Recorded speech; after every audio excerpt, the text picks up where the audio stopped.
Hello friends, let us now learn about SIADH, or also called as Syndrome of Inappropriate ADH Secretion. Okay, in this SIADH or Syndrome of Inappropriate ADH Secretion, there is a lot more increased in ADH secretion than normal. So what is the etiology? It is seen in carcinomas. Okay, especially it is seen in lung carcinoma, duodenal carcinoma, then we have pancreatic carcinoma, ovarian carcinoma, bladder carcinoma, and also uterine carcinoma. Okay, then we have other neoplasms. Other neoplasms like we have thymomas, mesotheliomas, and then we have bronchial adenomas, carcinoid gangliocytoma, and Ewing's sarcoma. So these are the different neoplasms which are seen associated with SIADH. Then it also includes head trauma, which is either closed and penetrating head trauma. Then the next important etiology is by infections. Infections include pneumonia, abscess of the lung or brain. Pneumonia can be either bacterial pneumonia or it can be viral pneumonia.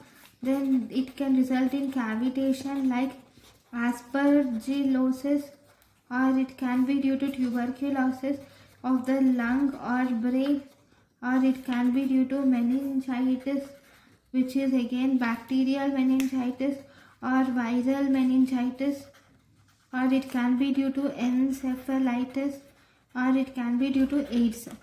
Okay, all these will result in infections. Then we can see vascular causes. If you see vascular causes can also result in ADH, which are two, SIADH, which are two, that is cerebrovascular occlusion or hemorrhage, or second it can be cavernous sinus thrombosis. Okay, so these are the vascular causes of SIADH. Now if you see the neurological causes. Neurological causes include Guillain-Barré syndrome. Then this includes multiple sclerosis, delirium tremens. This includes multiple sclerosis, delirium tremens. It includes amyotrophic lateral sclerosis,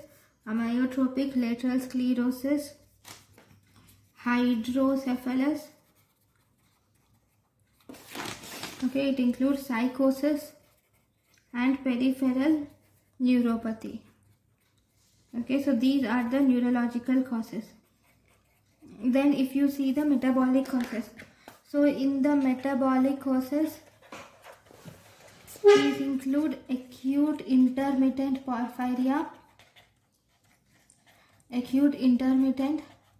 porphyria, bronchial asthma causes SIADH. Then we have pneumothorax resulting in SIADH. Then pneumonia causing SIADH, which is again bacterial pneumonia or viral pneumonia, which is causing SIADH. Positive pressure ventilation causing SIADH. Then the next important thing is drugs can also cause SIADH. The drugs like vasopressin or desmopressin, obviously you are giving desmopressin or vasopressin from externally, then obviously it causes SIADH. Then chlorpropamide, oxytocin, vincristine, cyclophosphamide, tricyclic antidepressants can cause SIADH. Monoamine oxidase inhibitors, selective serotonin reuptake inhibitors. So all these can cause SIADH.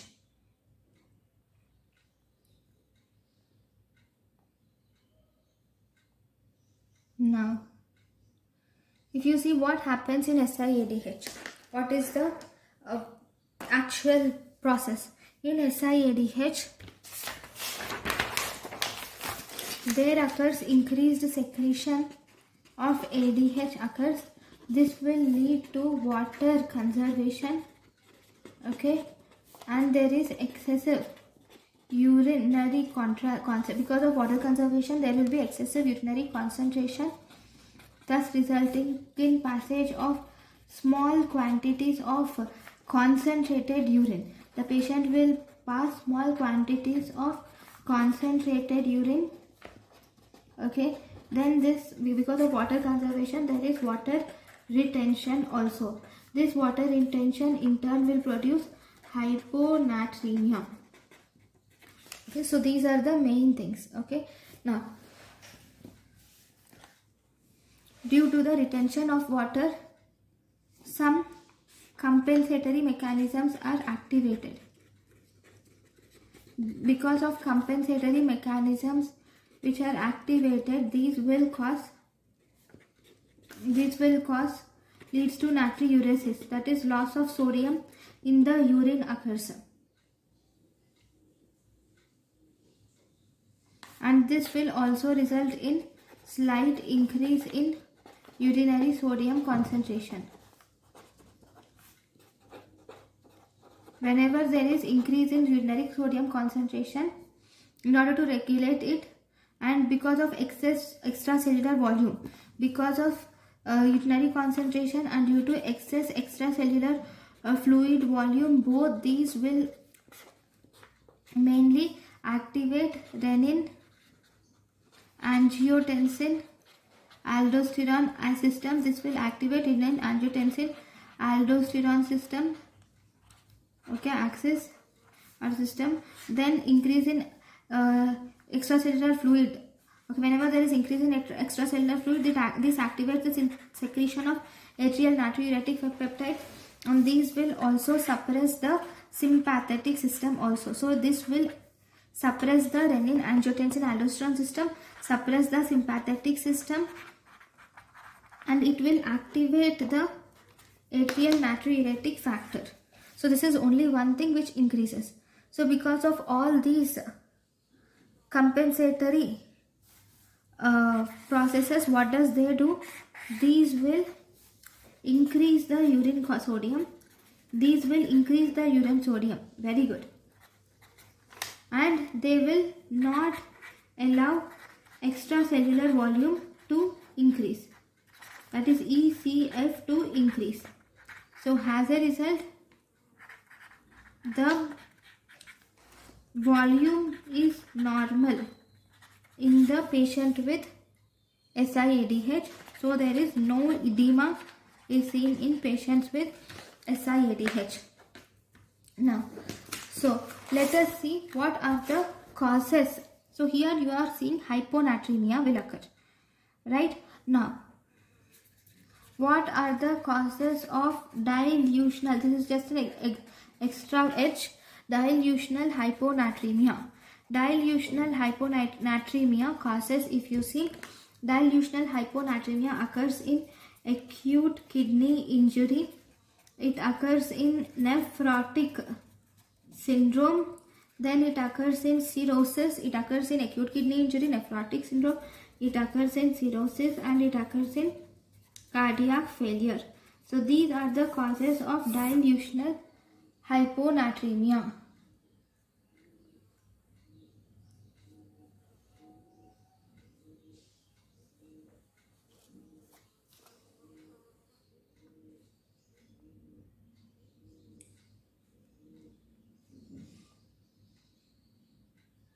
So next,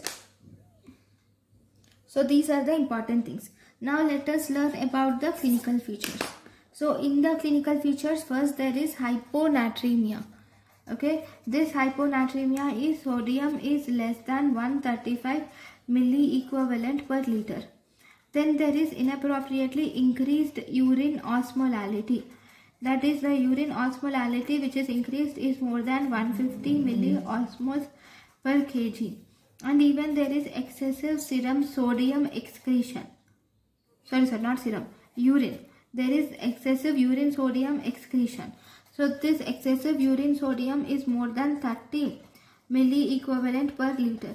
And there is decreased serum osmolality, which is less than 280 milliosmoles per kg. So overall, if you see, there is hyponatremia. Here there is hyponatremia is seen. So what are the rest diagnosis, lab diagnosis? In the lab diagnosis, you will see obviously hyponatremia. Then you will see that blood urea nitrogen and serum uric acid values will decrease. Why this will decrease? Because of number one, there is plasma dilution. So, and also there is increased excretion of nitrogenous substances. Because of increased excretion of nitrogenous products and because of plasma dilution, both these will decrease the blood urea nitrogen and serum uric acid levels. And if you see serum potassium level, serum bicarbonate level, these are normal in SiADH, and there is low serum osmolality, as we have already seen. So because of this, because there is no edema, volume is normal, so as a result it becomes BP is also normal in a patient with SiADH. Now, in a patient with SiADH, we do a test similar to patient with diabetes insipidus, and that test is called as water loading test. We do water loading test in these patients. So what is water loading test? In water loading test, it is performed in patients with hyponatremia. Okay, then you give specific quantities of water and you will have to measure the changes in urine osmolarity, and urine and blood osmolarity are monitored. So what do you see? So once if the person excretes more than 90% of water load within 4 hours, then it is normal. Okay, and if he is not able to excrete more than 20 to 30% of water load, then this is called as SiADH. Okay.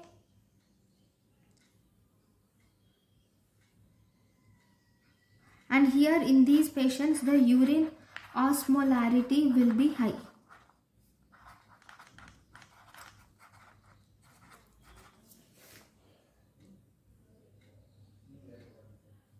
Now, if you see the treatment of SiADH. So, in the management of SiADH or treatment of SiADH, first you will see fluid restriction. Or we can give vasopressin receptor analogs. One fluid restriction can be done, or we can give vasopressin receptor antagonists are given here. Analogs are given in diabetes insipidus, whereas antagonists are given in here in SiADH. So what do you see in fluid restriction? In fluid restriction, the main goal is to take intake of the fluids should be less than 800 ml per day. In addition to fluid restriction, you will have to also require administration of sodium chloride should be administered as either oral tablets or we can either give it as IV saline. If you use it as IV saline, then osmolarity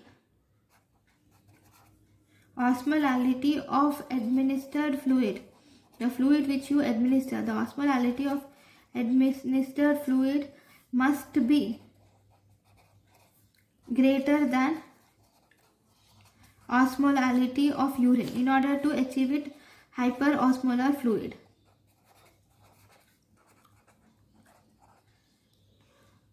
Okay.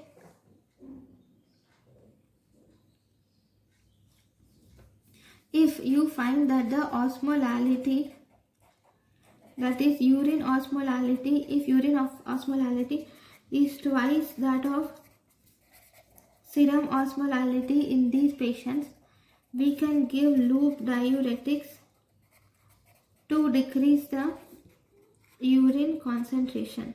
To decrease the urinary concentration, we should give a loop diuretics. Okay, so this is the main goal. Then if you see what vasopressin and antagonists can also be given. So we will see this in the next class. No, not next class, next page. Alright. Now if you see vasopressin receptor antagonist, also called as vaptans. Vasopressin receptor antagonists or vaptans, these will increase the free water excretion without any loss of sodium or potassium. These will, examples if you see, we have drugs like IV conivaptan.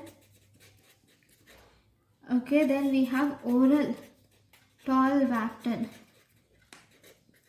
IV conivaptan and oral tolvaptan have been approved for use. But actually these vaptans use is limited by excessive thirst, because they will result in excessive thirst as side effect and the cost. Okay, then we also have one more drug which is relcovaptan. Okay, then we have lixivaptan, then mozavaptan. Okay, then we have tolvaptan.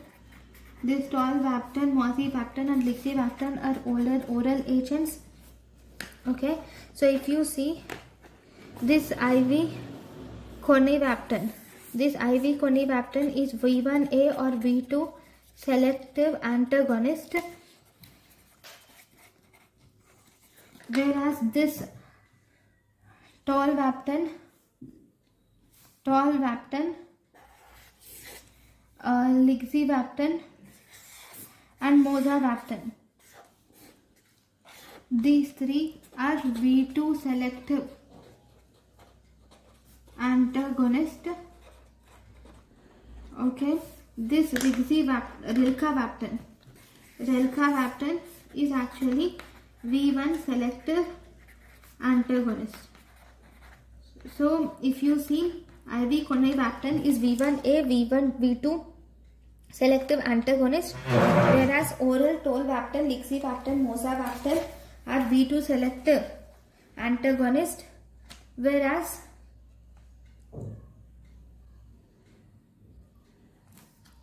this is the same oral tolvaptan, right? Whereas relcavaptan is V1 selective antagonist. Okay. So these drugs are used to treat the SIADH. Then one more drug which is used in this is demeclocycline can be used. What is demeclocycline? Demeclocycline is actually, it is a tetracycline.